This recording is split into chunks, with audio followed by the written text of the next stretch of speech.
जिस तरह से भाजपा की सरकार ने शहरी क्षेत्रों में प्रधानमंत्री शहरी आवास योजना देकर शहरी क्षेत्रों से झुग्गी झोपड़ी में रहने वाले हर एक गरीबों को पक्का मकान में रहने का सपना साकार कर ठीक उसी तर्ज पर अब प्रधानमंत्री ग्रामीण आवास योजना की शुरुआत करके ग्रामीण क्षेत्र के उन गरीब लोगों को पक्का मकान में रहने का सपना साकार करने जा रही है जो आज तक अपना पक्का मकान नहीं बना पाए थे।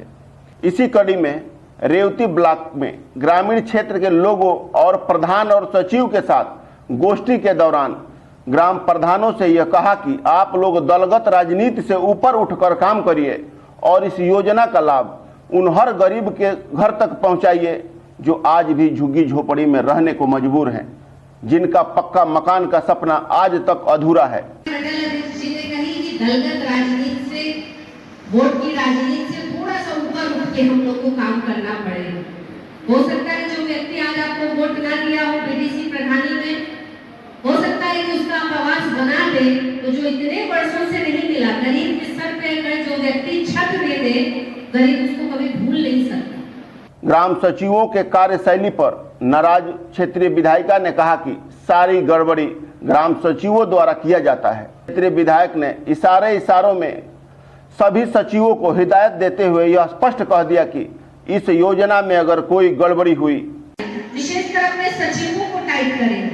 सारा घपलाबाजी, ये सारा चोर बाजारी जो है वो उन लोग मचा कर रखते हैं और बदनाम हो जाता है गाँव के लिए। हम सब यहाँ पर इकट्ठा हुए हैं, उस विषय पे थोड़ा सा अपना विचार भी मैं आप लोगों के बीच में रखना चाहती हूँ।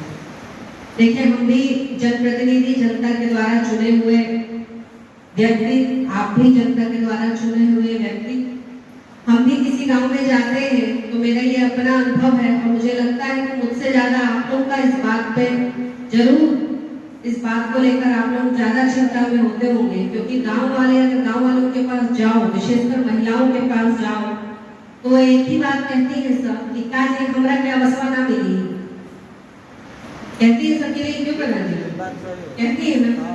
उस समय आपको लगता होगा कि काश हम अपने गांव में ज्यादा से ज्यादा आवाज दे देते तो अगला चुनाव हम बैठल जीतते।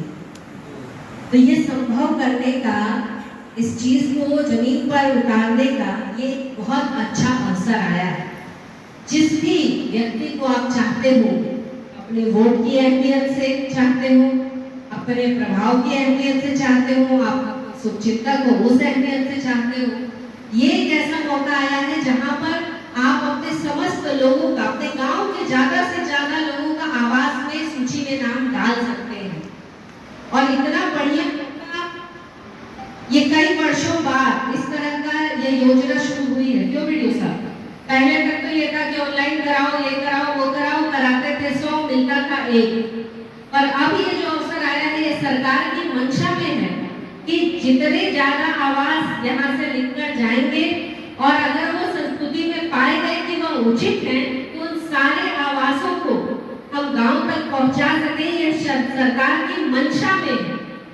और इसलिए सबसे अहम भूमिका अगर किसी की हो जाती है इस पूरी योजना को सफल कराने में, तो वो प्रधानगण की हो जाती है। आप चाहेंगे तभी यह योजना सफल होगी, और ये योजना अगर सफल हो गई तो आप सच में बैठे बैठे प्रधान दोबारा कर सकते हैं। ये इतनी बड़ी योजना है।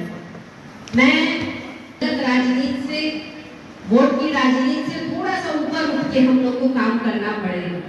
हो सकता है जो व्यक्ति आज आपको वोट ना दिया हो बीडीसी प्रधानी में, हो सकता है कि उसका आप आवास बना दे, तो जो इतने वर्षों से नहीं मिला, गरीब के सर पे अगर जो व्यक्ति छत दे दे, गरीब उसको कभी भूल नहीं सकता। तो अगर आप ऐसे व्यक्ति का भी नाम अपनी सूची में डलवाएंगे तो निश्चित रूप से आगे राजनीतिक रूप से भी आपको लाभ मिलेगा। यहाँ हमारे वीडियो साहब हैं, एक चिंता का विषय जो बार बार प्रधान मुझसे भी आके बताते हैं, कहते हैं कि मैडम हम लोग ने नाम दिया, हमारा नाम कट गया, हमारी सूची हमने 200 की भेजी, हमारा 60 ही आया, किसी गांव में 180 का हमने किसी गांव में 180 आवास मिल रहा है और कहीं पे 8 आवास मिल रहा है। तो ये जो इस तरह का डिस्क्रिमिनेशन हम लोग के बीच में है, किसी गांव में बहुत, किसी गांव में बहुत कम, तो हम ये ब्लॉक स्तर पर एक नीति बनाएं या ब्लॉक स्तर पर एक हम पैनल बनाएं, 2 लोगों का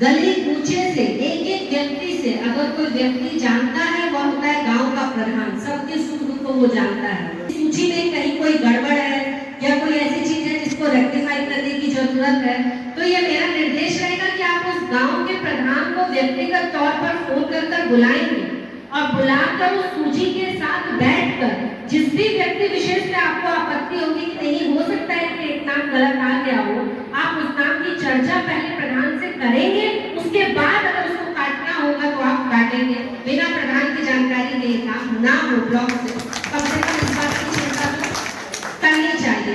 विशेषकर अपने सचिवों को टाइट करेंगे। सारा घपलाबाजी, ये सारा चोर बाजारी जो है वो उन लोग मचा कर रखते हैं और बदनाम हो जाता है गांव का प्रधान। तो सचिवों की भी एक बैठक कराइए, जैसे आज प्रधान और बीडीसी की बैठक हुई है, हर गांव के सचिव को बुलवाइए और उसकी बैठक लीजिए और साफ निर्देश दीजिए कि उनको जाके गांव के प्रधान के साथ मिलकर और ग्राउंड लेवल पे जाके रियलिटी चेक करके और सूची बनानी है। तो पर गांव के प्रधान के साथ मिलकर ही बनानी है। और मैं प्रधानगढ़ से भी कहूंगी कि अपने गांव में जो बीडीसी होंगे उनको भी आप जरूर ले लीजिएगा, क्योंकि वो भी जनप्रतिनिधि है, उनका भी एक छोटा सा एरिया है जिसको उनको जवाब देना पड़ता है। तो आप बीडीसी लोगों को भी ले लें, प्रधान भी हो जाए, सचिव भी हो जाए, तो एक पुख्ता सूची बनेगी जो कि ब्लॉक से फिर दोबारा चेक होकर और उस पर काम होगा।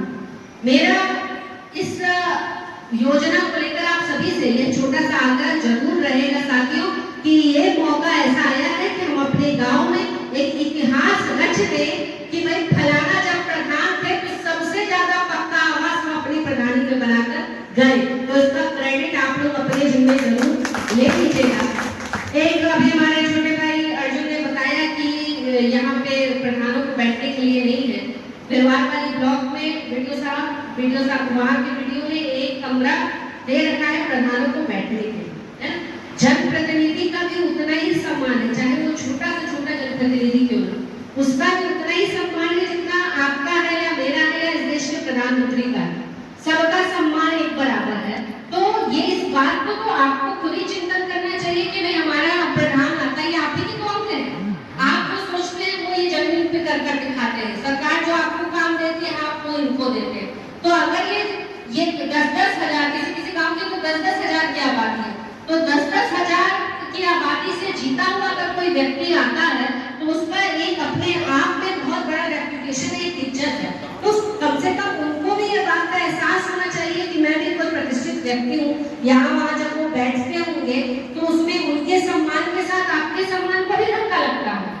तो मैं ये आपसे कहूंगी कि एक कमरे की व्यवस्था आप देखें, कोई भी एक स्थान बना ले जहाँ पे प्रधान बैठे। और अगर आपके पास नहीं है, आप नहीं करा पा रहे हैं, मुझसे किसी प्रकार की आप मदद की अपेक्षा रख रहे हैं, वो भी आप बताइए, हम लोग मिलकर और इसकी एक अच्छी व्यवस्था करें ताकि प्रधान को हर ब्लॉक में, मैं देख रही हूँ एक मनियर को छोड़ के समस्त सारे ब्लॉकों में प्रधान जी लोगों की बैठने की अच्छी व्यवस्था है। तो मेरा ये आपको भी निर्देश है कि कम से कम अपने ब्लॉक में भी लोगों की बैठने की एक व्यवस्था अच्छी कराई जाए। नहीं हो पाती आप मुझसे बात कर ले, अकेले में क्या दिक्कत आ रही, क्या समस्या आ रही है, हम लोग उस पर मिलकर बैठ के चर्चा कर लेंगे और उसको कर ले जाएंगे। हम आप और हम सब मिलकर, जो गरीब जिस उम्मीद से आपको वोट देता है, हमको वोट देता है और आपको तनख्वाह देता है ना, तनख्वाह हमारी हो, आपकी हो, हम सबकी हो। आजकल तो प्रधान जी लोगों की तनख्वाह बढ़ गई है, कितनी हो गई है मुन्ना जी? 5,000 हो गई।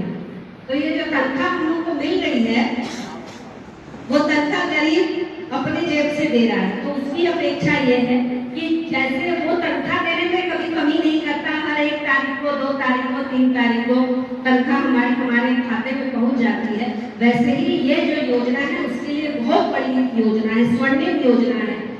एक रिक्शा खींचने वाला अपना जीवन बिता देगा, तब भी वो 2 कमरे का घर नहीं बना सकता। परंतु अगर आप चाहेंगे और आप चाहेंगे वीडियो साहब, तो रिक्शा खींचने वाला भी पक्की छत के नीचे रह सकता है अपने परिवार के साथ। तो ये ऐसी योजना है, इसका हम लोग सब कुछ सारी चीजों से ऊपर उठकर इसको हम जमीन पर लेकर आए। और जहाँ भी आपको हमारी मदद की आवश्यकता लगे, सरकार की मदद की आवश्यकता लगे, आप बेझिझक होकर बताएं। हम लोग मिलकर एक अच्छी उदाहरण ब्लॉक से प्रस्तुत करें।